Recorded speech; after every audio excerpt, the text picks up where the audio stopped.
অনেকেরই একটা সুপ্ত ইচ্ছা থাকে যে শেয়ার মার্কেটে নিবেশ করবে, কিন্তু অনেকগুলো বাহ্যিক কারণের জন্য তারা কিন্তু এই শেয়ার মার্কেটে নিবেশ করতে ভয় পায়। তো আমরা যে বইটা এনেছি আপনাদের সামনে উপস্থিত করেছি, এটা হচ্ছে সহজেই শিখুন শেয়ার বাজার। এই সহজেই শিখুন শেয়ার বাজারে কিন্তু আপনার একটা বেসিক ধারণা হবে। আপনাদের যদি এই বইটার সফট স্যাম্পল কপি প্রয়োজন পড়ে, অবশ্যই নিচে হোয়াটসঅ্যাপ বাটন আছে, এই হোয়াটসঅ্যাপ বাটনে ক্লিক করুন, তাহলে পরে আপনারা কিন্তু এই স্যাম্পল কপি আপনাদের হোয়াটসঅ্যাপে পেয়ে যাবেন।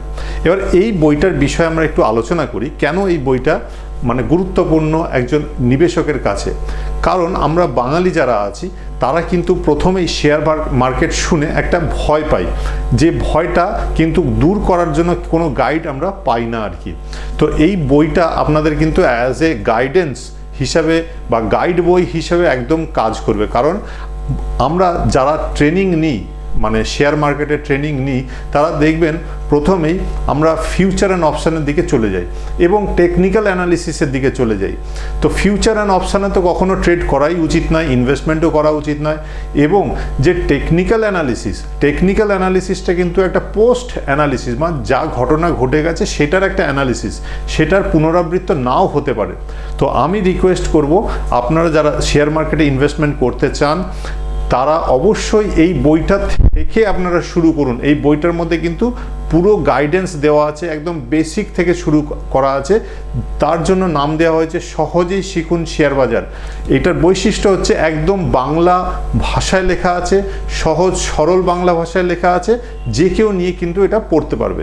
তাছাড়াও আরও একটা বিশেষ কারণে কিন্তু এই বইটা নিয়ে আজকে আমরা আলোচনা করছি। সেটা কারণটা কি? আজকে 9 জানুয়ারি 2025, আজকে 3টে কাগজে একটা বিজ্ঞাপন বেরিয়েছে, সেটা হচ্ছে ফিনান্সিয়াল লিটারেসির ওপরে আপনারা একটা এসে লিখুন, লিখে আমাদেরকে জমা করুন। তাহলে এটা কেন দিয়েছে বিজ্ঞাপনটা? বিজ্ঞাপনটা কে দিয়েছে? বিজ্ঞাপনটা দিয়েছে অ্যামফি, মানে যারা বলছে মিউচুয়াল ফান্ড সহি হ্যায়। এবার মিউচুয়াল ফান্ড সহি হ্যায় তো বুঝলাম, কিন্তু এই ফিনান্সিয়াল লিটারেসির ওপরে তারা কেন এসে লিখতে বলছে? তার একটা কারণ হচ্ছে যে আমরা যারা পড়াশোনা করি বা পড়াশোনা করাচ্ছি আমাদের বাচ্চাদের, একটা জিনিস খেয়াল করে দেখবেন, আমাদের কিন্তু দৈনন্দিন জীবনে সবসময় পয়সার প্রয়োজন পড়ছে এবং যেখানে থাকছি মানে বাসস্থানের প্রয়োজন পড়ছে, মানে পয়সা এবং বাসস্থান দুটোই প্রয়োজন পড়ছে। কিন্তু এই দুটো বিষয় কিন্তু আমাদের ক্লাসে কখনোই শেখানো হয় না, না প্রাইমারি লেভেলে না সেকেন্ডারি লেভেল। মানে আর্থিক সাক্ষরতা এই জিনিসটা শেখানো হয় না। আরেকটা হচ্ছে জমি জমা বিষয় কোনো কিছু শেখানো হয় না, যে জমির মাপ কিভাবে করা উচিত, জমি কিভাবে রেজিস্ট্রি করা উচিত, রেকর্ড করা উচিত। এই দুটো বিষয় কিন্তু মানে আমাদেরকে পড়াশোনা শেখানোই হয় না। এই দুটো সাবজেক্ট আমাদের পাঠ্যপুস্তকে অবশ্যই থাকা উচিত আমার মনে হয়। তো আজকে আমি 3টে খবরের কাগজ আপনাকে দেখাবো, যে 9 জানুয়ারি 2025-এর 3টে খবরের কাগজ আমি প্রথমেই দেখাই বর্তমান। এই যে 9 জানুয়ারি 2025, 25শে পৌষ 1431, এই হচ্ছে বাংলা কাগজ। এই বাংলা কাগজের কত নম্বর পাতায় সেটাও আমি আপনাদেরকে দেখাই। সেটা হচ্ছে 3 নম্বর পাতায়। এই 3 নম্বর পাতায় দেখুন লেখা আছে ভারত নিবেশ ইয়াং মাইন্ডস।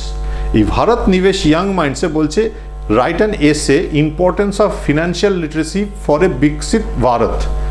এখানে মানে এসেটা লিখে আপনি পাঠাবেন কতদিনের মধ্যে? 31শে জানুয়ারির মধ্যে পাঠাতে হবে। এবং এখানে তাদের ওয়েবসাইট দিয়ে দিয়েছে, কিউআর কোড দিয়েছে, যারা ইন্টারেস্টেড হবেন এই বিজ্ঞাপনটা দেখে করবেন। এবার এটা কেন আমি বলছি? কারণ হচ্ছে যে পয়সা প্রয়োজন সব সময়, মানে যেদিন থেকে জন্মেছি আর যেদিন মৃত্যু হবে সেদিন থেকে কিন্তু আমার এই পয়সার প্রয়োজন আছে। কিন্তু আমরা ফিনান্সিয়াল লিটারেসি সম্বন্ধে আমাদের লিটারেসি একদম জিরো, আমরা জানি না। আরেকটা কাগজ দেখাই আপনাদেরকে। এই হচ্ছে আনন্দবাজার পত্রিকা। আবার কত তারিখ? 25শে পৌষ বা 9 জানুয়ারি 2025।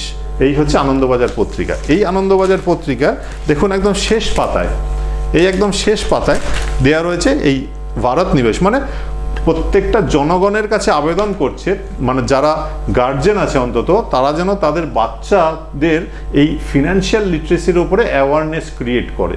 তো এই অ্যাওয়ারনেস ক্রিয়েট করতে গেলে বাবা মারই তো এই ফিনান্সিয়াল লিটারেসি সম্বন্ধে জানা নেই বা ফিনান্সিয়ালি তারা লিটারেট নয়, ঠিক? তো এই আরেকটা কাগজ দেখাচ্ছি।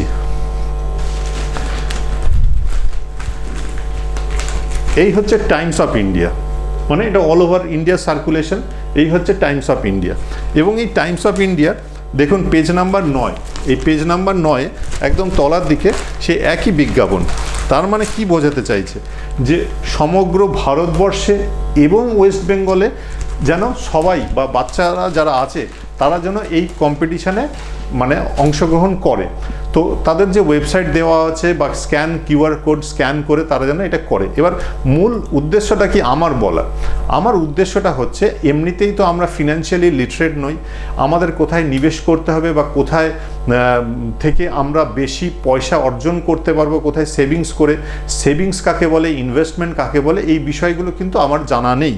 তো আগেও আমরা যারা আমাকে ফলো করেছেন, আমাদের ইউটিউব চ্যানেল বা ফেসবুক পেজ ফলো করেছেন, আমরা কিন্তু এই বইটা নিয়ে আলোচনা করেছি, এবং এই বইটার প্রথম যে চ্যাপ্টার, এই বইটার প্রথম চ্যাপ্টারটাই কিন্তু যে আর্থিক সাক্ষরতা মানে ফিনান্সিয়াল লিটারেসি রয়েছে কিন্তু চ্যাপ্টার নাম্বার 1। দেখুন চ্যাপ্টার নাম্বার 1 আর্থিক সাক্ষরতা। তার মানে কি প্রথম জিনিসটাই হচ্ছে কিন্তু আমাদের এই জিনিসটা থেকে শুরু করতে হবে, এবং তারপরে আমাদের কিন্তু বিস্তারিত রয়েছে। এবং যারা ইন্টারেস্টেড হবেন এই বইটা নেওয়ার জন্য অবশ্যই আমাদের নিচে যে হোয়াটসঅ্যাপ বাটনটা রয়েছে ক্লিক করুন, আপনারা কিন্তু বইটার একটা স্যাম্পল সফট কপি পেয়ে যাবেন, অথবা আমাদের নিচে দেওয়া নাম্বারে অথবা আমাদের ওয়েবসাইটে ক্লিক করে অনলাইনে ঘরে বসে ক্যাশ অন ডেলিভারি অথবা প্রিপেড হিসাবে আপনি কিন্তু বইটা পেতে পারবেন। তো আশা করি আপনারা এই এসএ কম্পিটিশানে জয়েন করবেন, কম্পিট করে ফার্স্ট হওয়ার চেষ্টা করবেন, এবং এই বইটা থেকে সাহায্য নিয়ে আপনারা সহজেই শিখুন শেয়ার বাজার করে, শেয়ার বাজারে অল্প অল্প করে নিবেশ করার চেষ্টা করবেন বা শিখবেন জিনিসটা। ধন্যবাদ।